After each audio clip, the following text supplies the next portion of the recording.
Mums katru dienu mājās un vecākiem darba vietās rodas atkritumi.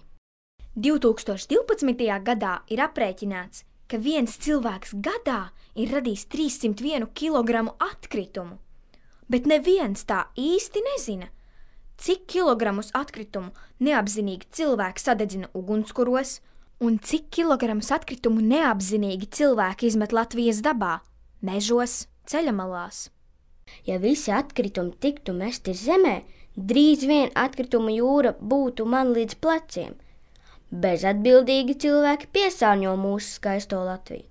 Mums jāsaudzē dabas bagātības un jārūpējas par savu zemi. Apzinīgi un atbildīgi cilvēki savus radītos atkritumus izmet konteineros. Tālāk atkritumu savākšanas mašīna atkritumus aizved uz atkritumu poligonu. Atkritumu priekšapstrādes centrā tos sasmalcina un sagatavo noglabāšanai krātuvē. Apzinīgi un zaļi domājoši cilvēki ikdienā samazina atkritumu daudzumu, šķiro atkritumus – papīru, metālu, stiklu un plastmasu un izmet tos ekopunktos. Šķirotos atkritumus aizved uz poligonu.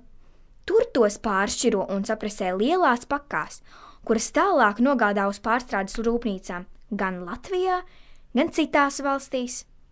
Rūpnīcās no sašķirotajiem atkritumiem skārdenēm, pēc pudelēm, polietilēna plēvēm, stikla pudelēm un vēl daudzām citām otrreizējām izejvielām ražo jaunas preces.